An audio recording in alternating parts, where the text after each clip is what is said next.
Narrated Abdullah bin Abbas. Abu Sufyan bin Harb informed me that Heraclius had sent a messenger to him while he had been accompanying a caravan from Quraysh. They were merchants doing business in Sham, Syria, Palestine, Lebanon, and Jordan, at the time when Allah's apostle had truce with Abu Sufyan and Quraysh infidels. So Abu Sufyan and his companions went to Heraclius at Ilia. Heraclius called them in the court, and he had all the senior Roman dignitaries around him. He called for his translator, who, translating Heraclius's question, said to them, "Who amongst you is closely related to that man who claims to be a prophet?" Abu Sufyan replied that I am the nearest relative to him amongst the group. Heraclius said, "Bring him close to me and make his companions stand behind him." Abu Sufyan added, Heraclius told his translator to tell my companions that he wanted to put some questions to me regarding that man, the Prophet ﷺ, and that if I told a lie, they, my companions, should contradict me. Abu Sufyan added, "By Allah, had I not been afraid of my companions labeling me a liar, I would not have spoken the truth about the Prophet." Heraclius asked the first question, "What is his family status amongst you?" I replied, "He belongs to a noble family." He asked, "Has anybody amongst you ever claimed the same before him?" I replied, "No." He asked, "Was anybody amongst his ancestors a king?" I replied, "No."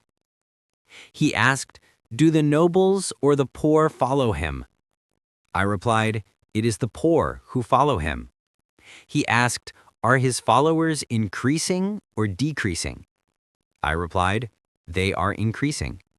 He asked, "Does anyone who embraces his religion renounce it afterwards?"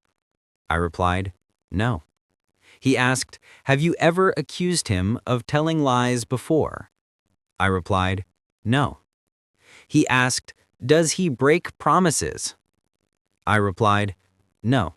But we are at truce with him, and we do not know what he will do in the future."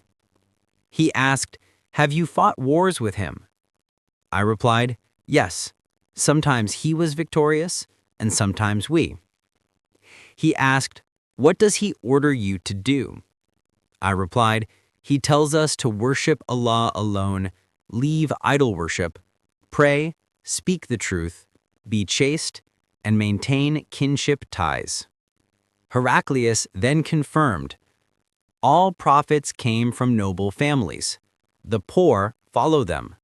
Their followers increase until faith is complete.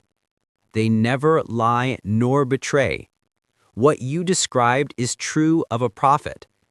If what you say is correct, then he will very soon occupy this place beneath my feet. I knew he was to appear, but did not think he would be from among you.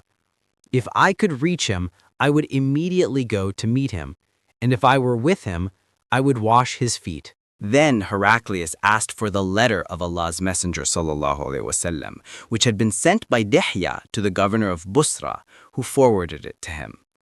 The letter said, "In the name of Allah, the most beneficent, the most merciful.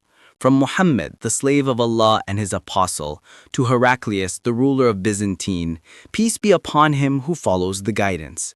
I invite you to Islam, accept it and you will be safe. Allah will double your reward, but if you turn away, then the sin of your subjects will be upon you. O people of the scripture, come to a common word between us and you, that we worship none but Allah and associate nothing with him." Quran 3:64. When Heraclius finished reading, a great uproar filled the court, and Abu Sufyan and his companions were expelled. Abu Sufyan told them, "The matter of Ibn Abi Kabsha has become so great that even the king of Rome fears him." Later, Heraclius gathered his priests and dignitaries, locked the palace doors, and told them, "If you want success, pledge allegiance to this prophet." But the Byzantines panicked, ran to the doors, and refused.